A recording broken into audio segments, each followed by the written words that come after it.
안녕하십니까. 박동순 TV의 박동순입니다. 오늘은 2020년 6월 3일 수요일 오전 시간입니다. 오늘도 지난번 영상과 같이 미국 전역에서 일주일째 계속되고 있는 폭동에 관해 말씀드리려고 합니다. 일주일 전에 평화적으로 시작된 시위는 날이 갈수록 약탈, 공공기물 파괴 및 민간 건물 파괴 등 격화 일로를 걷고 있습니다. 캘리포니아주로부터 워싱턴 DC에 이르기까지 시위대가 경찰과 충돌하고 있습니다. 트럼프 대통령은 자신을 법과 질서의 대통령이라고 뽐내면서 연일 폭동이 그치지 않을 경우 연방군을 동원할 것이라고 으름장을 놓으면서 주 정부는 주 방위군을 동원하여 시위를 적극적으로 진압할 것을 독촉하고 있습니다. 여전히 그는 시위대를 인간 쓰레기, 주지사를 얼간이 등이라고 부르면서 저속한 말을 계속하고 있습니다.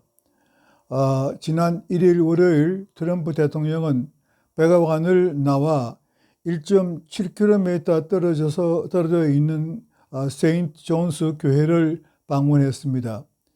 이 교회는 미국 대통령이 자주 가는 교회라고 해서 대통령이 다니는 교회로 알려져 있습니다. 트럼프가 교회에 걸어서 갈 수 있도록 하기 위해 법무장관의 명을 받아 경찰들이 미리 최루탄을 쏘며 주위의 시위대를 해산하는 일이 벌어지기도 했습니다. 트럼프는 교회 앞에서 사진 촬영을 하고 미국은 세상에서 가장 위대한 나라라고 말했습니다. 그러나 교회 안으로는 들어가지 아니했습니다. 아마도 그는 돈 버는 데 바빠 성경을 읽을 시간이 없었을 것입니다. 가톨릭 워싱턴 교구장은 트럼프의 이러한 행동을 맹렬하게 비난했습니다. 트럼프의 이러한 행동에 주지사 및 시장들도 대통령이 사태를 악화시키고 있다고 대통령이 입을 닫기를 바란다고까지 말하고 있습니다. 지난번 영상에서도 말씀드린 바와 같이 이번 폭동 사태는 흑인에 대한 오랜 차별의 그 근본 원인이 있습니다. 그들은 태어날 때부터 교육, 취업 및 주거 등 거의 모든 분야에서 차별을 받아왔습니다. 흑인 빈곤층은 25%로 백인 빈곤층 10%의 1.55배에 달합니다. 이들의 연간 수입은 빈곤층 기준인 3,100만 우리나라 돈으로 환산해서 3,100만 원보다 훨씬 못 미치는 금액입니다.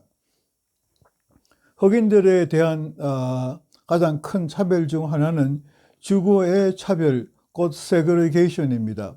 학교 및 공공장소 등에서의 세그리게이션은 일찍이 철폐되었으나 주거에 있어서의 세그리게이션은 아직도 없어지지 않고 있습니다. 세그리게이션이란 예를 들면 뉴욕시의 할렘과 같은 지역을 말합니다. 뉴욕시에는 물론 할렘 외에도 흑인들이 흩어져 살고 있습니다만은 집중적으로 뉴욕에서 살고 있는 곳은 할렘입니다. 미국은 각 도시마다 이와 같이 할렘과 같이 흑인들이 사는 곳이 지정되어 있습니다. 흑인들은 지정된 주거 지역을 떠나 살 수 없습니다. 이번 사태의 시발점이 된 미네아폴리스는 미국 15대 도시 중 네 번째로 세그리게이션이 완벽한 도시입니다. 흑인의 중간 소득은 백인의 절반 수준이고 실업률은 백인의 3배, 주택 소유율은 백인의 3분의 1에 불과한 도시입니다. 이렇게 열악한 상황 하에서 이번 코로나 바이러스 사태로 흑인 실업이 증가된 가운데서 경찰이 한 흑인 청년을 목 졸라 죽임으로써 오랫동안 속에서 골마온 분노가 한꺼번에 터져 나온 것입니다. 이 사태가 앞으로 어떻게 전개될지 예측하기는 힘듭니다. 우리 시간으로 오늘 곧 2월 3일 오전 8시, 9시 현지 워싱턴 DC 시간은 오후 7시, 8시입니다만은 통행금지가 실시되고 있음에도 불구하고 워싱턴 특히 백악관 앞에는 수천 명의 군중이 모여 시위를 하고 있습니다.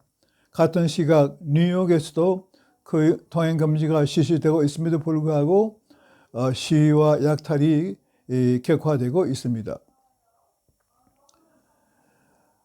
사태가 어떻게 전개될지 아무도 예측할 수 없지만은 만에 하나 불순붕자가 난동을 부리고 낮은 백악관 철책을 넘어 들어가려고 시도한다면 최루탄을 쏘고 사태에 따라서는 총을 쏘아야 할 사태가 벌어질 수도 있을 것입니다. 폭동은 이렇게 시작되는 것입니다. 이것은 어디까지나 개인적인 가정에 물론 불과합니다. 한편 피살된 흑인 청년의 동생인 테렌스 플로이드는 기자회견에서 시위대들에게 평화적인 시위를 호소하고 폭력으로는 아무것도 달성할 수 없고 오직 투표를 통해서만 변화를 가져올 수 있다고 말해 감명을 주고 있습니다. 투표권의 올바른 행사만이 변화를 가져올 수 있다는 것은 민주주의의 원칙일 것입니다. 오늘 제 말씀은 이것으로 마치겠습니다. 경청해 주셔서 감사합니다.